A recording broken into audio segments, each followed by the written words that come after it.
Nós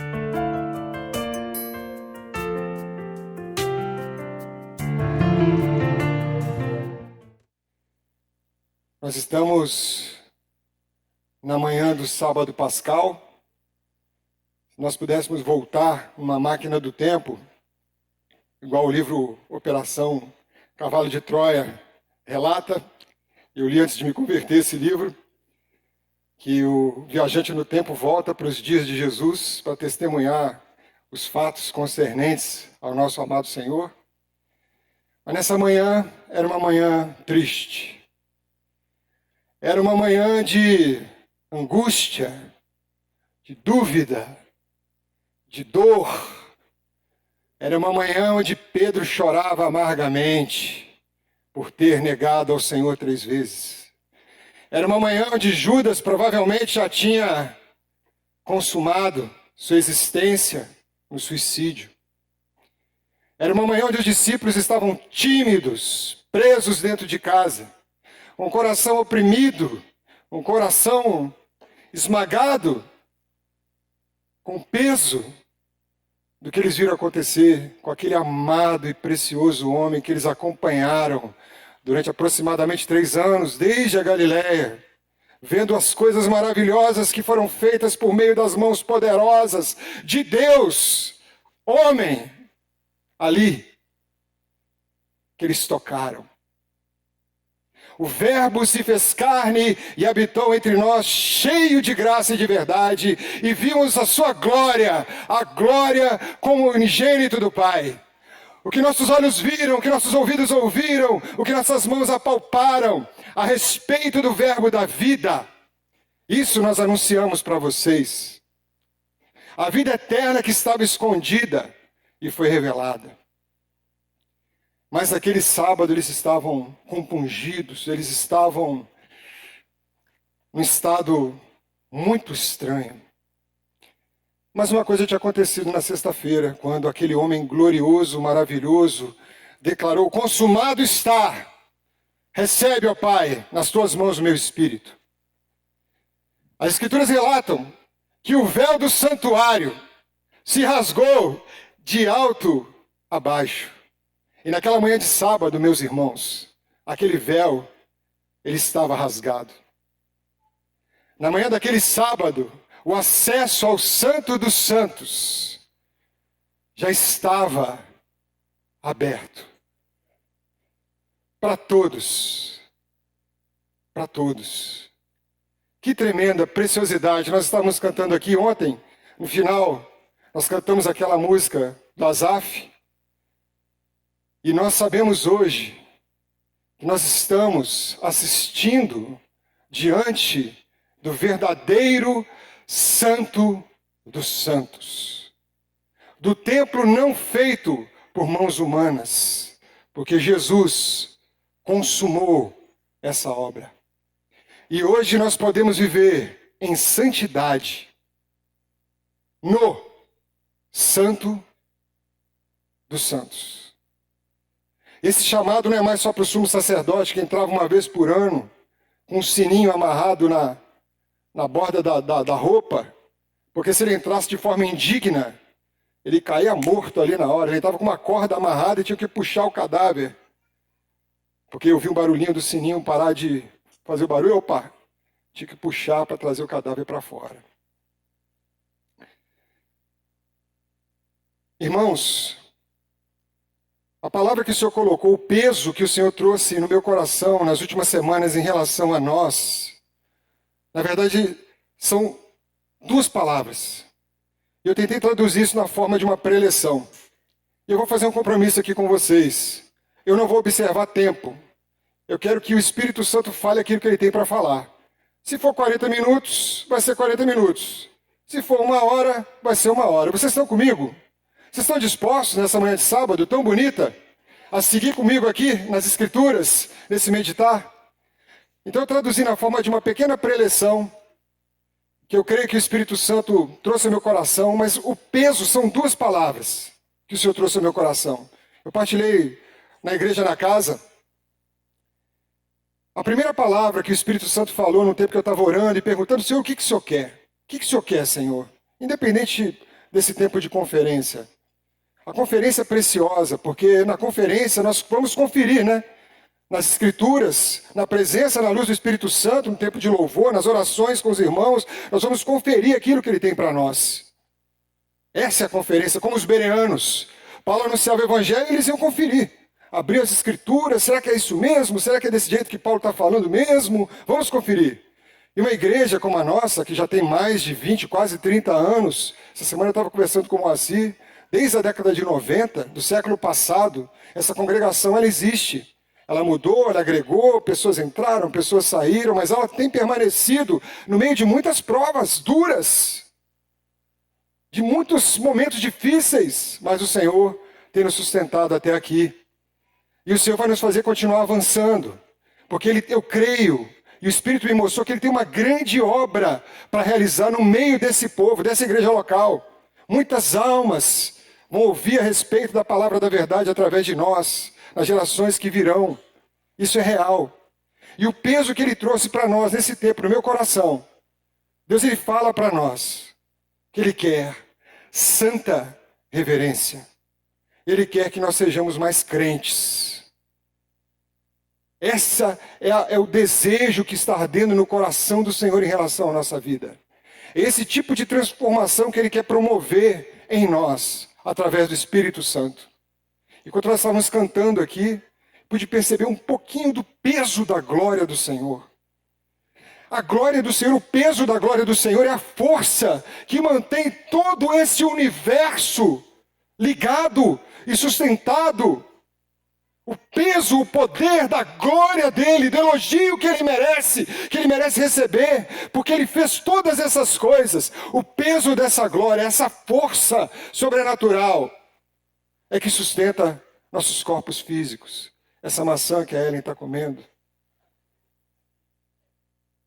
As coisas que estão acontecendo, bota a mão no teu peito. Você que está em casa, bota a mão no teu peito também. Está sentindo?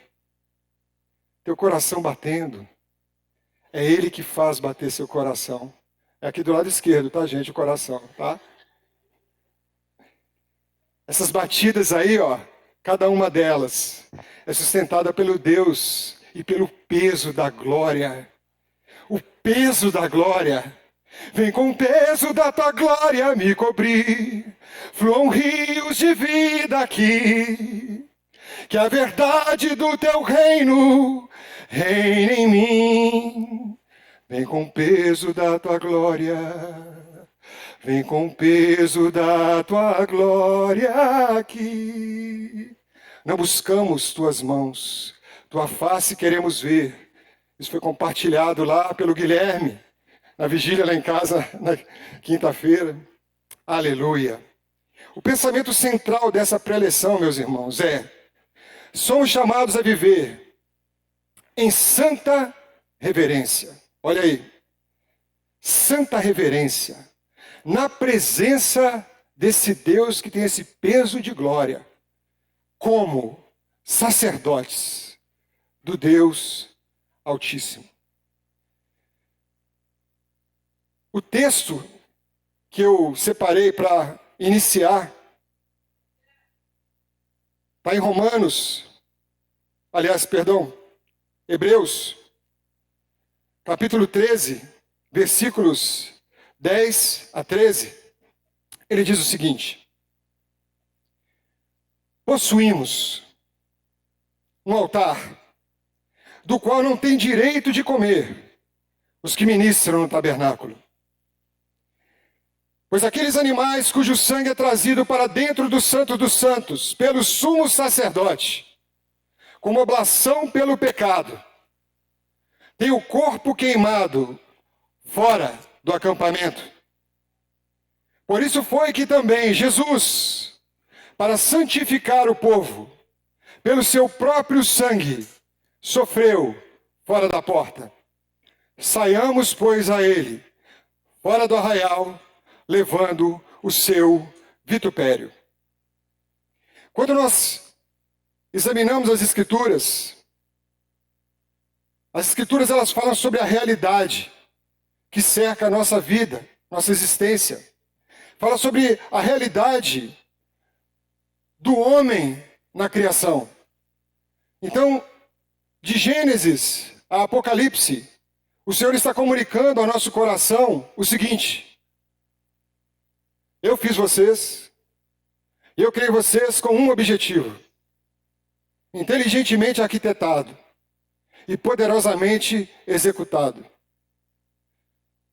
E Ele vai desvendar esse plano diante dos nossos olhos, na medida em que a história que Ele traçou, através de gerações e gerações de homens e mulheres de Deus, que testemunharam a vida dEle, que tocaram nele, até que Ele viesse como homem. Ele falou de muitas vezes aos pais, pelos profetas, mas agora, nos últimos dias, tem falado pelo Filho. Então o que o Senhor vem anunciando é o drama dele conosco. Ele é o personagem principal. Fala isso, Deus é o personagem principal.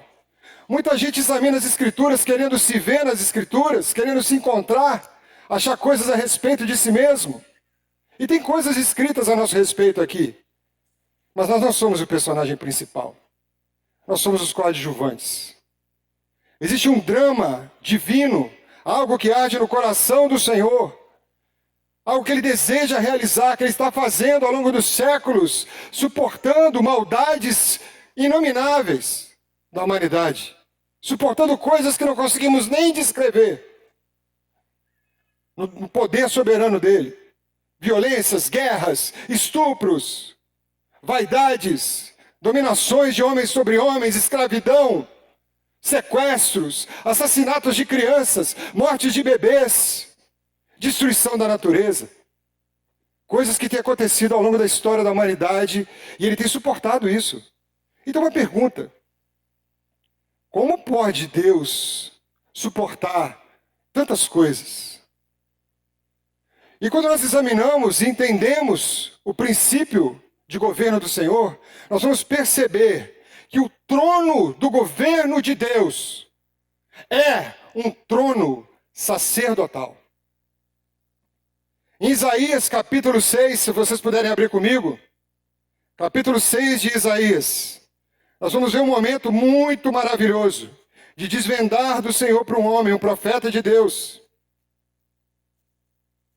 E diz o seguinte: no ano da morte do rei Uzias, eu vi o Senhor assentado sobre um alto e sublime trono, e as abas das suas vestes enchiam o templo.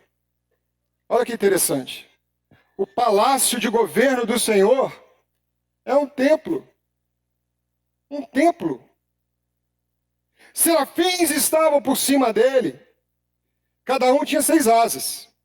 Com 2 cobria o rosto, com 2 cobria seus pés, e com 2 voava. E clamavam uns aos outros. Vocês podem clamar comigo? Santo, Santo, Santo é o Senhor Deus dos exércitos. Toda a terra está cheia da sua glória. As bases do limiar se moveram à voz do que clamava, e a casa se encheu de fumaça. Então disse eu: ai de mim, estou perdido, porque sou um homem de lábios impuros e habito no meio de um povo de impuros lábios. Irmãos, assim temos sido nós também, como Isaías. Homens de lábios impuros, que reclamam, que falam mal, que debatem coisas esquisitas às vezes. Assim tenho sido eu. Mas olha só.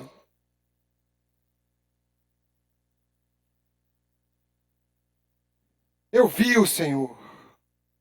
Um dos serafins voou para mim, trazendo na mão uma brasa viva que tirava do altar, com uma tenaz. Com a brasa tocou na minha boca, tocou nos meus lábios, e ele disse: eis que a brasa tocou nos teus lábios. a tua iniquidade foi tirada e o teu pecado foi perdoado. Meus irmãos, se uma brasa tirada do altar perdoou os pecados do profeta, quanto mais o sangue de Jesus não tem poder para nos perdoar e nos justificar de eternidade a eternidade. Nosso rei, profeta, sacerdote, Jesus, é quem está hoje assentado nesse trono que o profeta Isaías viu na sua visão. É o Senhor Jesus, esse que os apóstolos no sábado acharam que nosso mestre se foi para sempre. Não, amanhã nós vamos ver, o domingo, o fruto do penoso trabalho da sua alma, a morte tragada pela vitória. Yeshua ressurge, vencedor e vitorioso pelos séculos dos séculos. Aleluia! Então eu quero, em relação a esse grandioso teodrama, esse drama de Deus, nós vamos dar uma passeada agora para poder pensar um pouco juntos no que a palavra relata. E eu vou fazer como o Moacir ontem. Vou para o mesmo lugar que o Moacir foi ontem para falar sobre unidade. Esse lugar é o princípio. Deus tem trabalhado desde o início, desde o princípio, com um propósito no coração. Lá no Éden, Deus ele tinha uma proposta no coração. Ele estabeleceu, quando ele fez a criação dele, sendo ele um rei sacerdote, o desejo de fazer uma criatura à sua imagem e semelhança, que é o homem, que também seria um rei sacerdote, para governar e manifestar a glória dele na criação. E assim, naquele Éden, aquele jardim de delícias, ele fez o homem, a sua imagem e semelhança. Homem e mulher, ele os fez. Homem e mulher, e deu um nome para ele, Adão. Adão. E nós vemos que esse lugar, esse jardim de delícias, era o templo do Senhor na terra. Era um lugar onde céus e terra se encontravam. A gente falou com o Moacir aqui, ouvindo o Moacir ontem. Ele falou sobre Deus vir na viração do dia e passear naquele jardim e encontrar o homem. Então naquele lugar, aquela montanha santa, aquele monte santo do Éden, de onde saíam 4 rios, aquele lugar maravilhoso, magnífico, era o local da habitação de Deus nesse planeta, nessa terra. E ali ele colocou uma criatura que era a sua imagem, a sua semelhança, homem e mulher, e o chamou de um nome só, Adão. Filho de Deus, feito do pó da terra. Que Deus humilde. Ele poderia ter feito de ouro o homem, concorda comigo? De pedras preciosas. Mas ele pegou o barro, moldou o barro, e aí ele soprou para dentro daquele barro o fôlego de vida dele mesmo. E ele os fez para ser sacerdotes.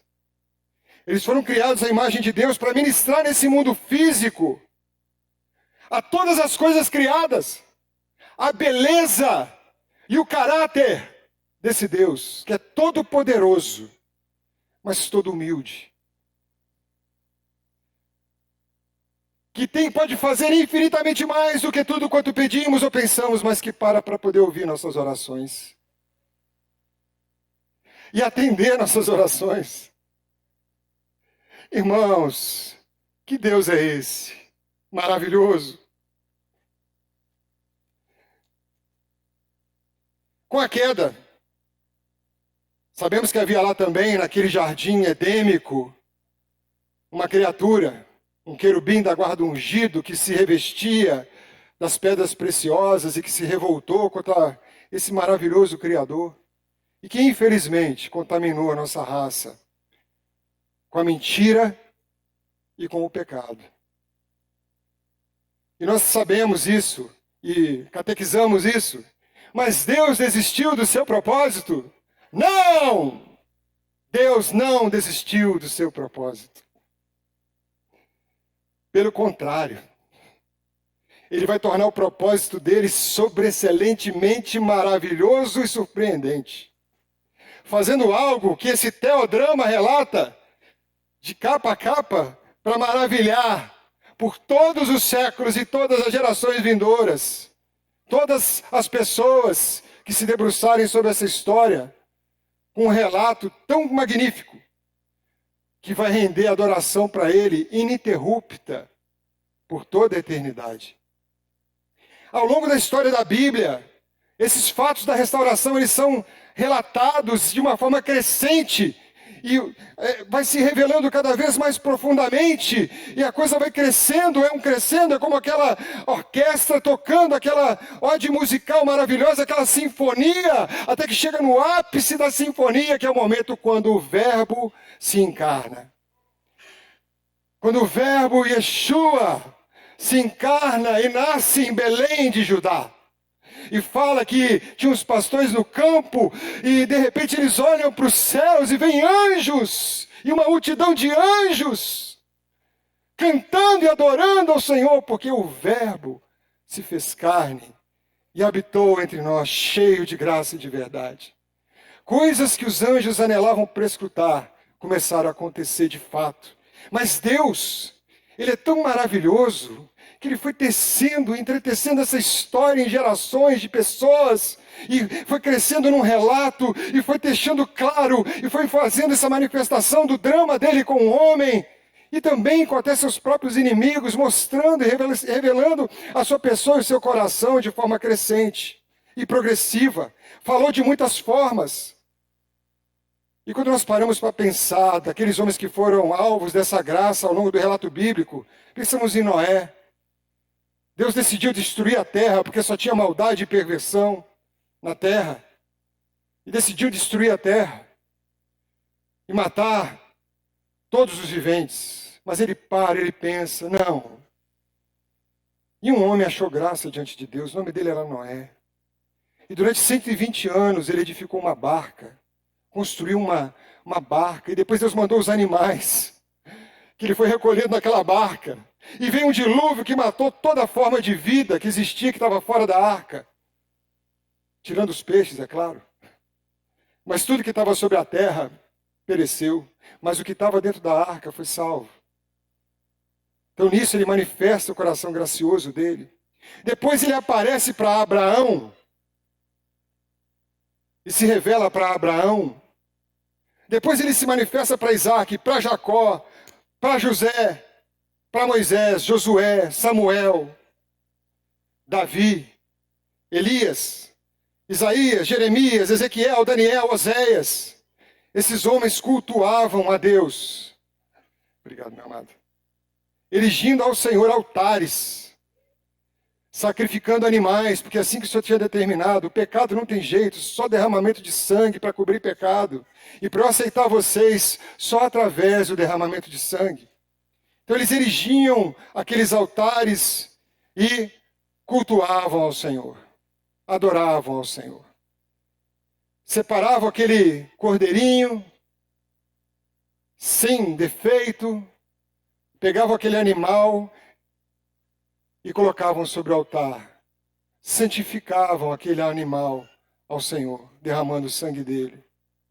E através desse processo, eles mesmos eram santificados naquele ato ali de matar o animal.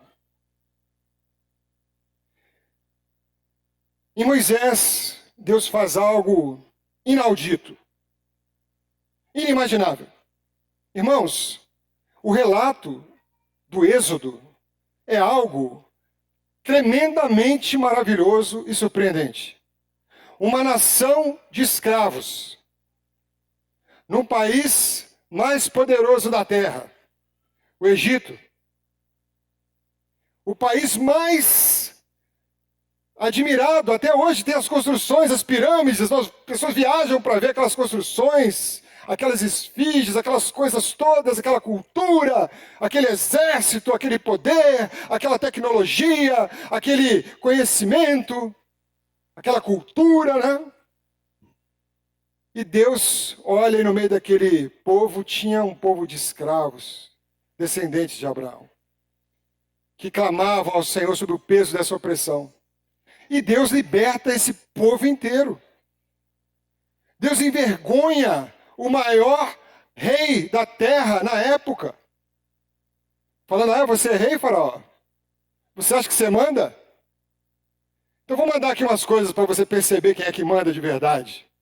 E a gente sabe do relato, as pragas que vieram sobre o Egito, o endurecimento do coração de Faraó, e aquele povo judeu saindo liberto, tendo aprendido, já recebido, que aquilo estava acontecendo, porque o Cordeiro de Deus estava já preparado para poder realizar a verdadeira libertação desde antes da fundação do mundo. Então eles recebem o sinal da Páscoa, e naquela noite eles comem o Cordeiro, passam o sangue nas vergas das portas, e depois eles saem libertos daquele reino opressivo. O Senhor nos conduz diante do Mar Vermelho, e agora Moisés e Faraó no encalço, porque o coração dele estava endurecido. E agora, Moisés, o que vai acontecer? O que faremos? Nós vamos morrer agora que o Faraó está chegando até nós. E de repente Deus abre aquele mar. E o povo passa no meio do mar. E depois ele faz aquele mar se fechar sobre Faraó. Acabou Faraó. Porque Deus tinha determinado e falado para Faraó: deixa o meu povo ir para o deserto para celebrar uma festa para mim. Eu quero ser celebrado pelo meu povo. Faraó não deixou e Deus fez acontecer. E nesse deserto, Deus deu para Moisés a lei. E com essa lei, ele deu um modelo de adoração para ele na terra, que é o tabernáculo, uma tenda. Nela, ele separou uma tribo de Israel, a tribo de Levi, e constituiu essa tribo como sacerdotes, como levitas, para ministrarem naquele lugar que seria a habitação de Deus no meio do povo. Ali, eles liam a lei. Ali, eles cultuavam ao Senhor, faziam sacrifícios expiatórios, acendiam as lâmpadas do menorá, aquela lâmpada de ouro que ficava dentro do tabernáculo. Queimavam incenso, realizavam julgamentos e cuidavam até de questões de saúde. A gente vê Jesus falando para o leproso: olha, te curei, mas vai se mostrar para o sacerdote e oferece lá o sacrifício que é devido. Porque ainda Jesus não tinha sido sacrificado de forma perfeita e gloriosa por Deus. Depois a gente vê que Salomão edifica um templo para o Senhor no Monte Moriá. E não sei se você sabe, mas esse Monte Moriá foi o mesmo lugar que Deus falou para Abraão levar Jacó para ser sacrificado. E que Deus interrompe. O mesmo lugar, Moriá, que depois veio a ser a religião onde foi edificada Jerusalém por Davi. Nesse mesmo lugar foi o lugar onde, muitos centenas de anos antes, Abraão quase sacrificou Isaac. Obrigado. Quase que Abraão sacrifica Isaac. E ele tinha fé, já que aquele Deus que ele estava seguindo tinha poder para ressuscitar mortos. E que ele tinha preparado um cordeiro. Ele falou para Isaac: Deus vai providenciar o cordeiro, meu filho. Imagina, né? O filho subindo com Abraão, Isaac. Cadê o animal que vai ser sacrificado? Não tinha. Pai, cadê o cordeiro, pai? Não tem cordeiro. Quando ele chega lá, o pai amarra as mãos e os pés. E Isaac se deixa colocar sobre o altar, o filho amado, prefigurando o que ia acontecer depois com Jesus, lá na frente. Esse templo salomônico, o templo de Salomão, ele foi destruído. E depois, os judeus levados cativos, ele foi reedificado, não mais o templo de Salomão, mas agora um novo templo. E nesse templo foi onde Jesus caminhou, meus irmãos. Jesus andou por esse templo. E nesse templo, Jesus confrontou a hipocrisia daquele culto que tinha se tornado vazio, que tinha perdido a realidade do significado do que Deus verdadeiramente queria fazer. Porque o que Deus queria fazer é o seguinte: portanto, santificai-vos, Sede santos, porque eu, o Senhor vosso Deus, sou santo. Guardai os meus estatutos e cumpri-os. Eu sou o Senhor que vos santifico. Por que vocês acham que Jesus ardeu em zelo pela casa quando chegou lá e viu que tinha câmbio, que tinha confusões, que tinha intrigas, que tinha conspirações, que tinha traições, que tinha adultério, mas não tinha santidade? E fala que Jesus faz um azorrague de cordas, e ele entra derrubando as mesas dos cambistas, e falou: a casa do meu pai foi chamada casa de oração, mas vocês as transformaram num covil de salteadores. E foi exatamente esse zelo pela vontade de Deus, que quer nos santificar, que Jesus foi rejeitado, que Jesus foi desprezado pelos principais sacerdotes, os poderosos da época dele, que deveriam entender de forma perfeita o que estava acontecendo ali. Para que aquela casa existia?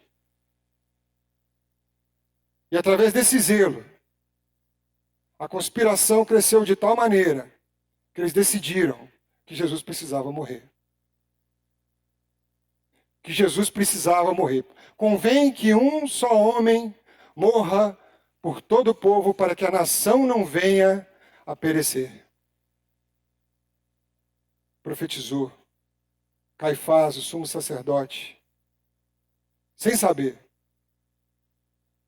sem perceber. O zelo consumiu Jesus. Jesus amava aquela casa, Jesus amava aquele altar, ele entendia quem estava ali se propondo a habitar e o que ele desejava fazer, o Pai, ele mesmo e o Espírito Santo, a obra que ele desejava fazer entre nós, nos santificar, para que o nome dele possa ser anunciado e proclamado, para que o peso da glória dele seja manifestado nessa criação de uma forma visível, de uma forma palpável, de uma forma maravilhosa e gloriosa.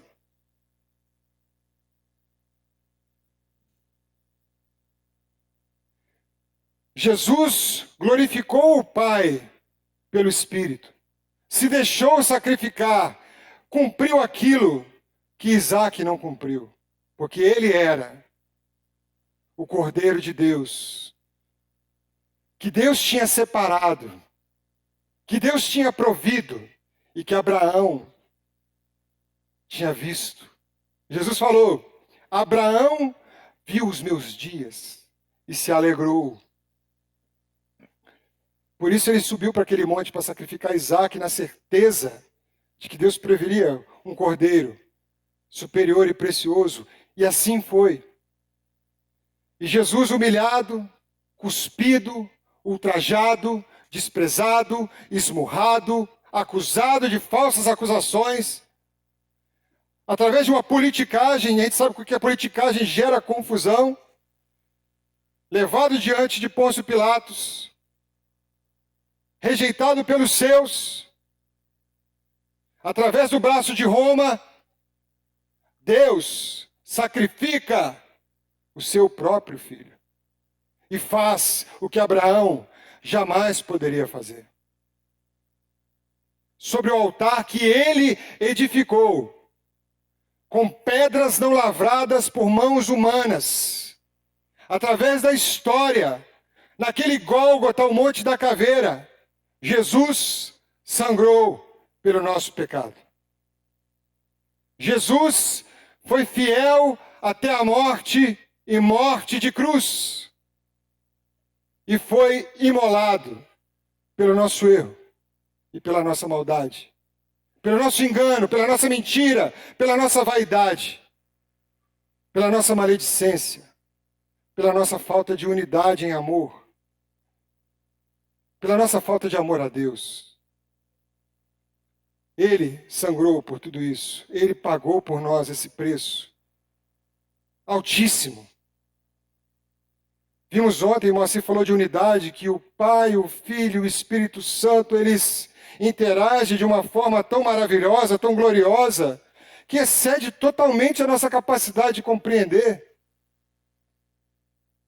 A unidade de um com o outro é tão absurdamente perfeita, que às vezes a gente tem dificuldade de distinguir quem é quem. A gente ora invocando o nome do Pai, mas daqui a pouquinho a gente está falando com Jesus, e daqui a pouquinho o Espírito Santo está falando ao nosso coração, nós estamos falando com o Espírito Santo, e é esse Deus, quem recebe o Espírito Santo que Jesus enviou, recebe a Jesus, e quem recebe a Jesus, recebe aquele que enviou Jesus, que é o Pai. Uma unidade tremenda, perfeita. Ela foi quebrada no Monte do Calvário. Foi no Monte do Calvário que Jesus se entregou. Cordeiro de Deus imaculado. Minhas culpas sobre si tomou. Não abriu a boca, calado assim ficou. Por suas feridas, Jesus me curou. Com amor maior não há do que o amor de Deus. Amor que se entregou sem esperar nada em troca. Amor de Deus. Não há nada igual. Nada. Não há beleza maior.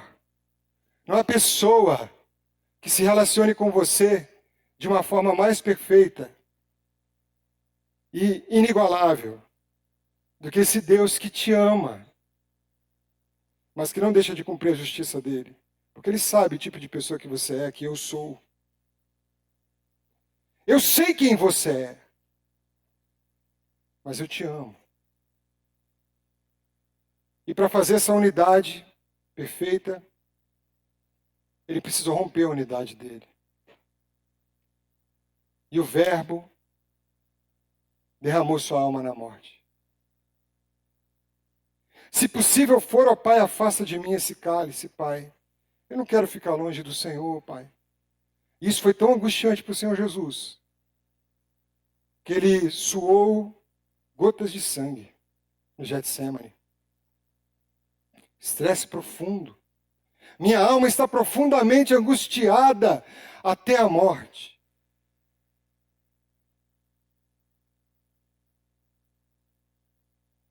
Mas através disso, agora,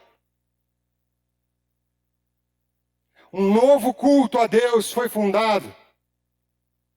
Pelo próprio Deus, uma nova aliança foi proclamada. Uma aliança tremenda, eterna. Uma aliança que rompe com todas as amarras, que não deixa dúvidas. Uma aliança inquebrável que Jesus falou. A nova e eterna aliança do meu sangue. A nova e eterna aliança do meu sangue foi fundada no Monte da Caveira por Jesus Cristo. Por isso, meus irmãos, aquele culto anterior, tão tremendo, tão maravilhoso, que Deus estabeleceu e deu, falou para Moisés: faça tudo conforme o modelo que eu estou te mostrando. Eles fizeram aquele tabernáculo, tinha peças de ouro, tinha tecidos finos, as vestes sacerdotais, pedras preciosas, placas de ouro. Mas tudo aquilo era uma figura do culto verdadeiro que Deus estabeleceu para si, por meio de Jesus Cristo. Jesus falou com a mulher em Samaria.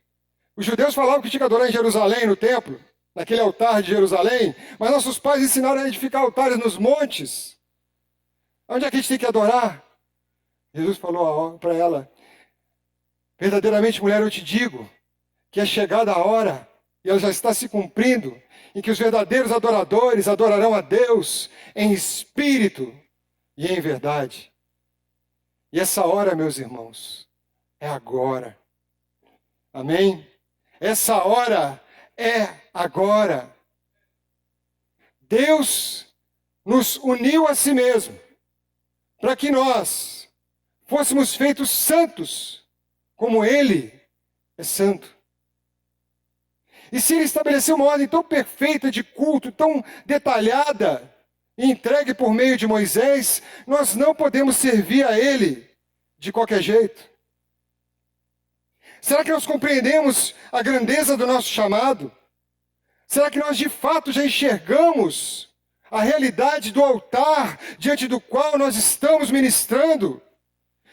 Invocando o nome desse Deus que é santo, santo, santo. Será que nós conhecemos verdadeiramente como fomos transportados das trevas para essa luz maravilhosa? Será que nós já entendemos o que é ter essa natureza de filho de Deus em profundidade?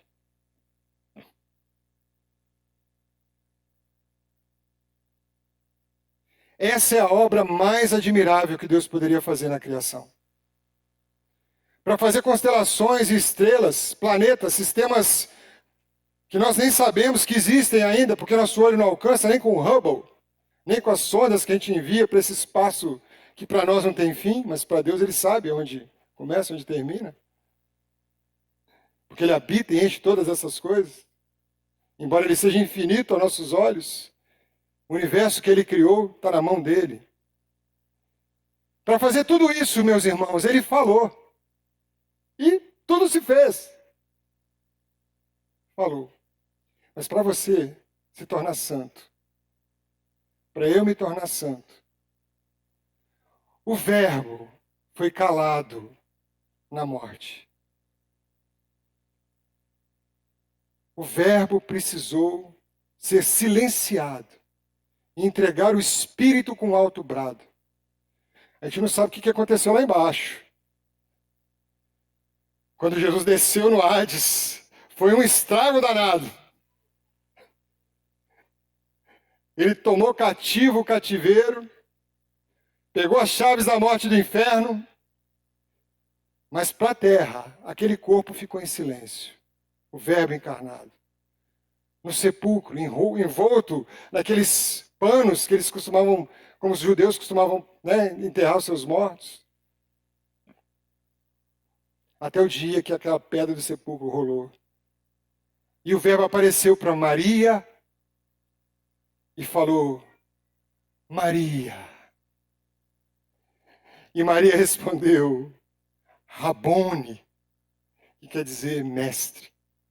E agora o Verbo falava com o poder da santificação. Quando desceu as regiões inferiores da terra, levou cativo o cativeiro, e agora Ele concede dons aos homens. E o dom superior e sublime, meus irmãos, é o dom da santificação. Todos nós queremos fluir nos ministérios, queremos profetizar, queremos ter palavra de conhecimento, queremos manifestar essa graça do Espírito Santo. Mas o dom gratuito de Deus é a vida eterna em Cristo Jesus, nosso Senhor, o Santo de Deus. E através do Santo somos feitos santos. E Ele preparou boas obras para que nós andássemos de antemão nelas. A palavra fala que o caminho do justo é como a luz da aurora que vai brilhando mais e mais. Então eu quero te dizer uma coisa, você já está justificado. Não tem nada que você possa fazer para mudar essa condição diante dos olhos de Deus. Porque o sangue que foi derramado por você é suficiente. Seus pecados já foram todos perdoados. Já foram totalmente comprados e pagos. Mas eu quero te dizer que tem mais. Tem um caminho para você andar. Porque o caminho do justo é como a luz da aurora, que vai brilhando mais e mais. Então, a medida da justificação não tem como você acrescentar nada a ela. Mas a santidade que o Senhor quer operar para você, ela é crescente. É uma luz que progride, e que brilha, e que brilha, e que brilha. E o Senhor preparou tudo para você andar nessa luz. Agora Ele te chama, anda comigo. Como Ele falou para Abraão. Anda na minha presença e seja perfeito. Anda comigo. Anda em mim. Sede santos, porque eu sou santo. Essas obras que Deus preparou são obras sacerdotais, meus irmãos. São obras de sacerdócio. Porque a gente vê o modelo perfeito lá, quando a gente olha para o livro de Levítico, quando fala de como aquelas vestes eram feitas, fala que o sumo sacerdote, ele tinha uma placa de ouro na testa, e estava escrito nessa placa, santidade ao Senhor. E nós todos somos sacerdotes dessa nova aliança. Nós somos chamados a exercer sacerdócio, justiça, misericórdia, retidão, andar em boas obras. Nós sabemos quais são as boas obras. Nós temos conhecido elas. E a igreja nos ajuda a caminhar, porque vemos exemplo, somos confrontados, somos corrigidos, somos ensinados como uma nação de sacerdotes diante do Senhor. Paz e amor verdadeiros, não a paz e amor do movimento hippie, baseado em ideais iluministas. Paz e amor verdadeiro, não aquela paz e amor falso, naturalista, mas uma paz e amor que procede do trono da graça. O Deus que possui imortalidade, que habita em luz inacessível, a quem homem algum jamais viu nem é capaz de ver. Então, concluindo, meus irmãos, nós percebemos que a santificação, ela implica 3 processos.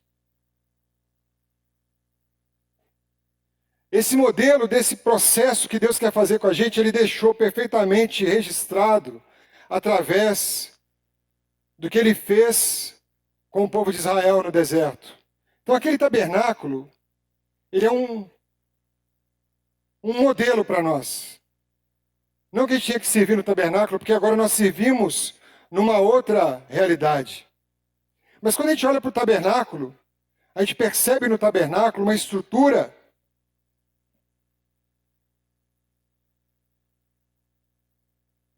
Vocês estão conseguindo ver? Está muito claro, né? Mas se a gente olhar para o tabernáculo, ele era cercado por cortinas.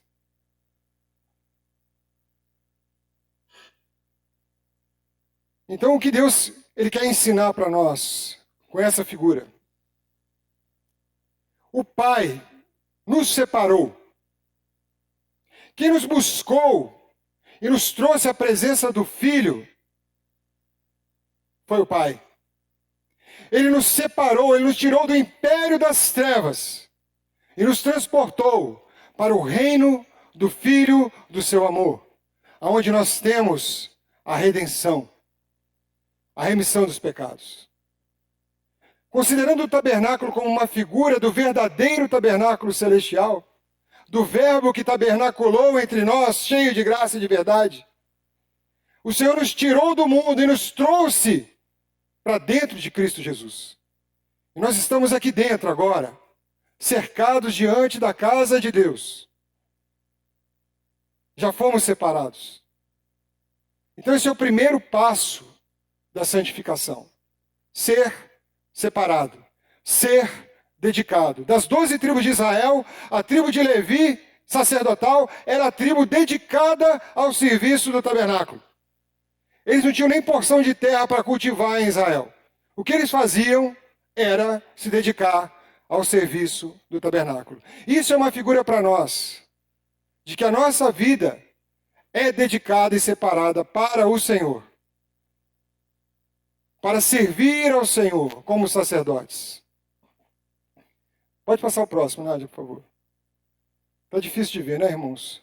Mas o que está mostrando aí é que quando você entra nesse átrio, a primeira coisa que você se depara é com o altar de bronze. Tem 2 elementos ali nesse átrio exterior. 2 estruturas que Deus mandou construir para colocar nesse átrio exterior.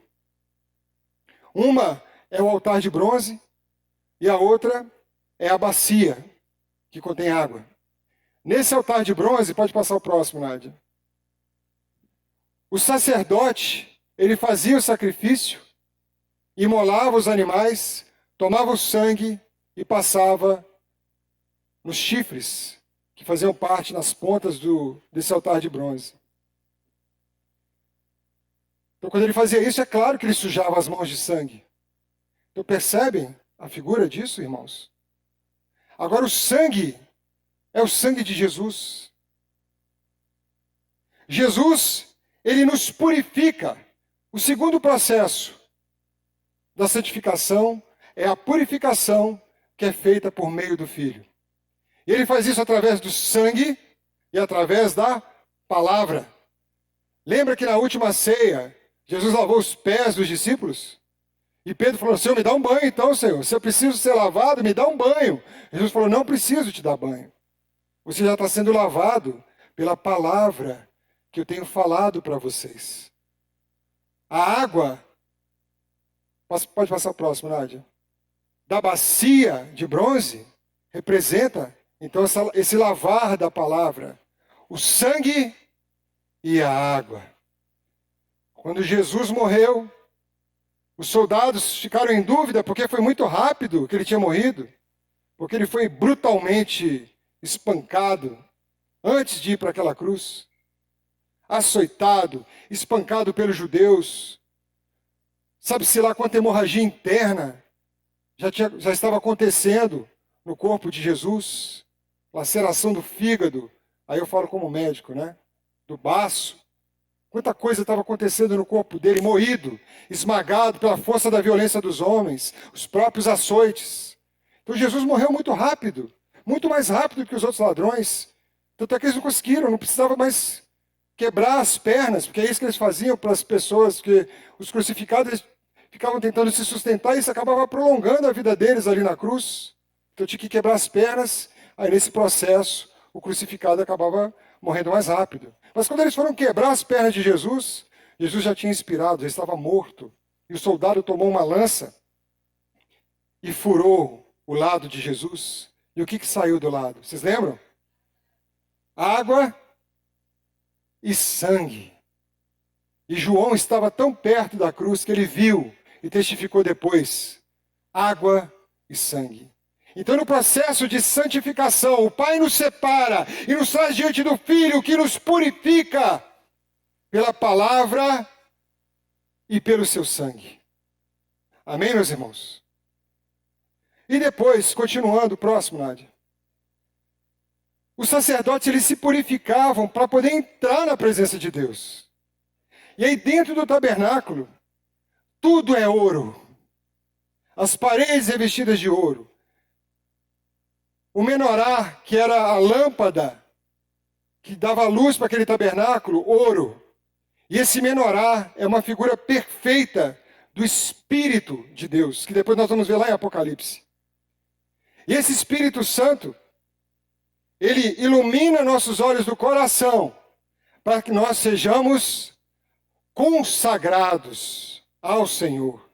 Para que tudo que nós façamos no nosso dia a dia, pode passar o próximo, Nádia. O pão que a gente come seja comido na presença do Senhor. Pode passar o próximo, Nádia. A lâmpada é a luz que ilumina a nossa vida. O próximo. E temos o altar do incenso, onde as orações estão simbolizadas. Então, todos esses elementos do tabernáculo têm uma realidade prática para nós. Porque Deus está falando, não vivam de qualquer jeito. Vocês têm que andar com uma vida ordenada, dedicada. O serviço sacerdotal do tabernáculo não era feito de qualquer jeito. Eles eram dedicados àquilo. Ou deveriam ser. É claro que depois, com o tempo, a gente vê que tudo se corrompe. E é o que acaba acontecendo quando Jesus confronta essa hipocrisia e aquele jeito esquisito de fazer as coisas, como às vezes aconteceu na história de Israel. De não guardar a lei, não observar tudo que Deus tinha ordenado. Mas agora é tempo de nós fazermos com um zelo mais excelente. Porque o tabernáculo que nós assistimos agora é o tabernáculo celestial, meus irmãos. A luz do Espírito Santo, tudo é ouro dentro dessa tenda. E há aromas, porque aí estava conversando com o Pedro hoje de manhã, o óleo que era colocado naquele castiçal era um óleo aromático. Quando acendia, tinha fragrância. E os sacerdotes, eles pegavam esse incenso que era específico para dentro da tenda, não podia ser replicado para suas casas. Eles queimavam esse incenso diante do Senhor e comiam na presença do Senhor. Essa mesa que a gente viu anterior, onde estão os pães da proposição, ali tinha pão e vinho. E nós vemos Jesus estabelecendo o pão e o vinho no culto a Ele. Então o Pai nos separou, nos trouxe para dentro do seu arraial. Somos purificados pelo Filho, mediante o seu sangue e mediante a sua palavra que nos purifica e nos lava. E entramos na presença dos átrios do Senhor, entramos no santo lugar para viver uma vida todos os dias, mas não para aí. Antigamente, na antiga aliança, o sacerdote, o sumo sacerdote, uma vez por ano, depois de muitos sacrifícios de animais, de muitas oblações, ele podia entrar no Santo dos Santos, com um sininho amarrado, como a gente tinha falado anteriormente. Passa o próximo, Nádia. Pena que vocês não vão conseguir ver, mas ali naquele lugar, diante do Santo dos Santos, estava a própria presença do Pai, do Filho e do Espírito Santo manifestada. E assim, o Senhor nos chama dessa forma progressiva, entendendo o nosso chamado. Nós não somos mais do mundo, nós somos trazidos para os átrios do Senhor. Nós estamos na casa de Deus, nós somos a casa de Deus, porque agora na nova aliança, Jesus é a casa, é o sacrifício e é o sumo sacerdote da nossa confissão. Jesus cumpriu todas as coisas, porque tudo que foi escrito a respeito dele, porque ele trouxe a plenitude de tudo que foi escrito em realidade. E é nisso que nós estamos inseridos, meus irmãos. E aí eu pergunto para vocês,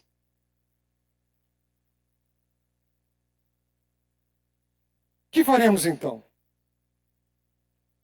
À vista dessas coisas, que faremos então? Assistiremos mais 60 horas de séries no Netflix?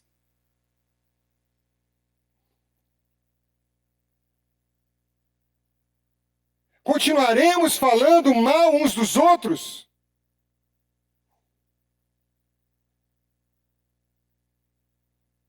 Colocaremos nossos olhos naquilo que Deus abomina? Gastaremos o nosso tempo com coisas que não aproveitam para nada?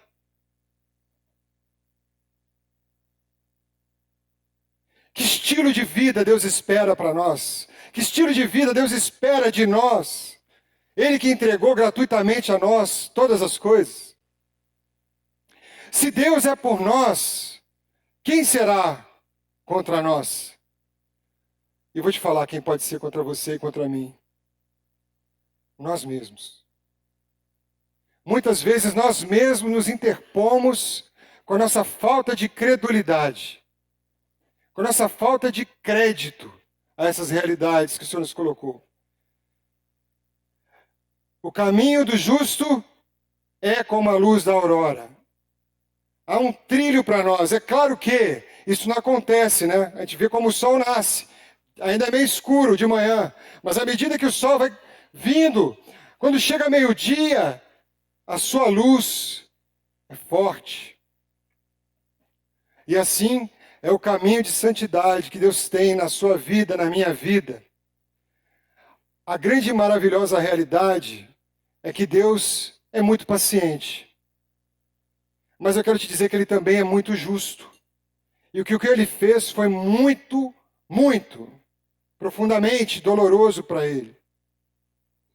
Então não rejeite o chamado do Senhor.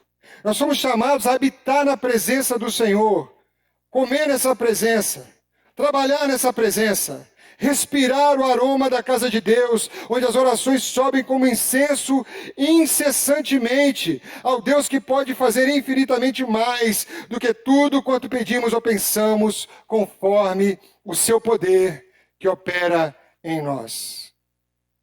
O Verbo eterno silenciou na morte por amor da nação de sacerdotes, da qual ele é o sumo sacerdote. O zelo da casa de Deus o consumiu até o fim. Aleluia. Terminando, meus irmãos, queria ler com vocês a exortação do apóstolo Paulo em Romanos, capítulo 12, versículos 1 e 2. É interessante, porque o apóstolo, ele começa com um verbo. E eu também queria tomar essa palavra e usar o mesmo verbo, falando comigo, em primeiro lugar. O apóstolo, ele fala assim: rogo-vos. Rogar significa apelar, suplicar. Irmãos, por favor, irmãos, pelas misericórdias de Deus, porque não é pela força, nem pela violência, mas é pelo Espírito do Senhor, que nos revela a glória de Deus na face de Cristo. Apresentem os seus corpos como um sacrifício vivo, santo e agradável a Deus, que é o culto racional de vocês. O culto inteligente. Você quer gastar sua vida bem? E eu vou falar para vocês, eu estou com 47 anos. E nesses últimos dias o que eu tenho pensado é assim, algo do tipo: eu acho que eu não vou viver mais 47 anos, não. Eu acho que eu não vivo até os 94, não. Eu acho que eu já passei da metade. Esse é o raciocínio que Deus tem trazido ao meu coração, sabe? Contando os meus dias. Então, eu quero decidir, pela graça do Senhor, porque não é pelo nosso braço. Como a gente viu, é Ele quem nos separa, é Ele quem nos purifica e é Ele quem nos consagra. Mas pela graça do Senhor, eu quero decidir a arder mais por essa casa, a ser mais crente, a ser menos contraditor, controverso, questionador, comparando com outras pessoas. Não, porque lá na denominação, os irmãos não têm discipulado, mas aqui tem discipulado. E nessa comparação a gente se mostra profundamente tolo, porque o nosso barão medida é Jesus. E o que arde no coração dele, se tem erro lá, é compaixão. Então eu deveria ir lá e amar aqueles irmãos e orar. Quanto tempo eu gasto em oração? É tão fácil falar uma palavra de crítica. Você quer criticar um irmão? Queria te desafiar. Critica diante de Deus. Fala mal do irmão para Deus. E aí você vai ouvir o que o Espírito Santo vai falar para você. Reclama, mas reclama com Deus. É interessante isso, porque Moisés fazia isso de vez em quando, dar umas reclamadas com Deus. Senhor, o Senhor me tirou! E vai dar umas reclamadas assim. E Deus falava com ele. E naquilo o coração dele era transformado, porque a mente de Deus absorvia aquela mente humana, carnal e egoísta de Moisés e jogava para um lugar mais alto. O culto racional, queridos, é aqui na nossa mente uma decisão verdadeira. Eu queria te animar a ficar de pé agora nesse momento. E que você propusesse isso diante do Senhor. Você que está em casa também. Não se conformem com este século, mas transforme-se pela renovação da sua mente, para que você experimente qual seja a boa, perfeita e agradável vontade de Deus. E sabe qual é a vontade de Deus, queridos? Ah, se for da vontade de Deus, eu vou comprar esse carro. Se for da vontade de Deus, eu vou conseguir esse emprego. Se for da vontade de Deus, eu vou fazer esse curso na universidade. Oh, se for da vontade de Deus. A vontade de Deus, meus irmãos, é que fazendo o que você estiver fazendo, você seja santo, como Ele é santo.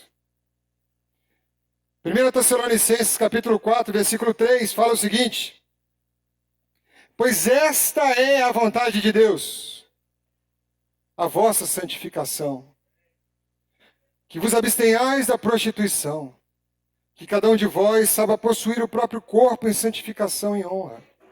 Fala isso para Deus agora, nesse momento em oração. Toma uma decisão com Ele e fala com Ele: Senhor, eu quero, Senhor, possuir o meu corpo em santificação e honra. Não quero mais ver pornografia. Não quero mais gastar meu tempo vendo novela, fazendo fofoca. Não quero gastar mais o meu tempo, Senhor, em disputas políticas, em conversas irreverentes, em contradições do saber, Senhor, em querer ser mais sabido que o meu irmão. Não quero gastar mais o meu tempo me lamentando.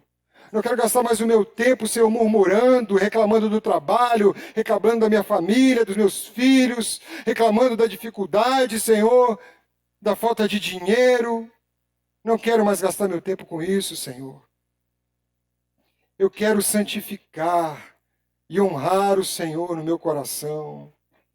Ser santo como o Senhor é santo. Viver na sua presença todos os dias, de forma constante e contínua, invocando ao Senhor em oração, sem parar, sem cessar, 24/7, toda hora, todo minuto, todo segundo, invocando ao Senhor, em oração, na presença do Espírito Santo, na luz do Senhor, entrar na sua presença.